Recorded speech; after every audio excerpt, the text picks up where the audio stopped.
Welcome to peace classes video. आज इस video में हम लोग करेंगे GAS model. Chapter 3 meeting life challenges का बहुत इंपॉर्टेंट टॉपिक है GAS model. General adaptation syndrome. General का मतलब हो गया जो हमारा सिमिलर रहता है। अडैप्टेशन की हम लोग किस तरीके से डील करते हैं और सिंड्रोम की हमारा क्या पैटर्न रहता है। सो बेसिकली सेल ने एक्सपेरिमेंट किया था एनिमल्स के ऊपर। इन्होंने एनिमल्स को हाईली स्ट्रेसफुल सिचुएशन में एक्सपोज किया था, जहां पर उनको एक्सरे, हाई टेम्परेचर और इंसुलिन के साथ एक्सपोज किया था। इन्होंने ये चीज ऑब्जर्व की कि जब हम लोग एनिमल्स को रखते हैं स्ट्रेसफुल सिचुएशन में तो एक similar pattern of body response आता है। इनका जो मेजर फोकस था वो था बॉडी रिस्पॉन्सेस के ऊपर, इसलिए ये जो हमारी थ्योरी है ये बहुत ही ज्यादा फिजियोलॉजिकल इन नेचर है। तो इन्होंने ये स्टडी किया कि जब भी हम लोग स्ट्रेस में होते हैं तो हम लोग 3 स्टेजेस से गो थ्रू होते हैं। First is alarm reaction, second resistance and third is exhaustion.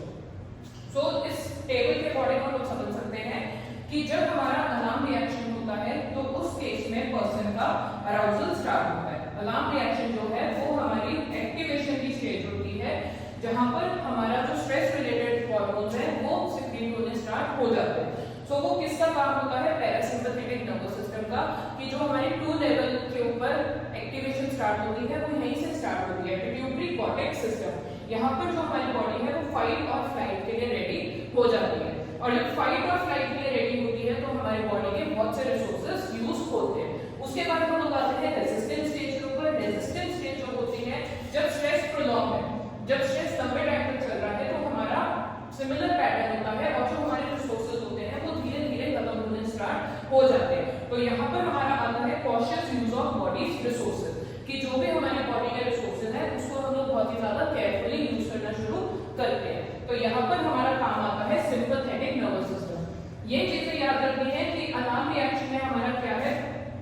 Parasympathetic nervous system, और रेजिस्टेंस स्टेज में हमारा आ जाता है सिंपैथेटिक नर्वस सिस्टम, कि जो हमारी बॉडी को नॉर्मल स्टेट में लाने की कोशिश करता है। पर अगर हमारा स्ट्रेस इधर भी खत्म नहीं होता तो हमारी स्टेज आती है एग्जॉस्शन की।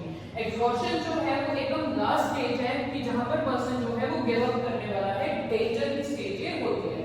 ये स्टेज है हमारी वियर एंड टियर की, कि बॉडी के सारे रिसोर्सेज यूज हो चुके हैं और ये लीड कर रहा है हमारे बर्नआउट में, और इसी रीजन की वजह से हमारी स्ट्रेस रिलेटेड इलनेसेस के बढ़ने के चांसेस बहुत ज्यादा हो जाते हैं। So basically when we talk about the alarm reaction stage, यहां पर हमारी बॉडी फुली अराउज्ड है, फुली एक्टिव है, तो ये एक तरीके से काम करता है यूज स्ट्रेस का।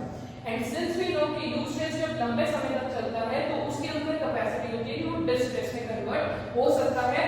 तो जो हमारी स्टेज ऑफ एग्जॉस्शन है वो वियर एंड टियर की स्टेज होती है, जहां पर बहुत ज्यादा डिस्ट्रेस होता है।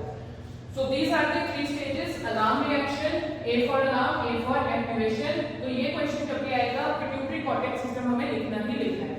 उसके बाद रेजिस्टेंस स्टेज को काम डाउन कौन कर रहा है? हमारा sympathetic nervous system, and ultimately exhaustion burnout की स्टेज होती है। अब यहाँ पे जो सबसे बड़ा डिसएडवांटेज है वो ये है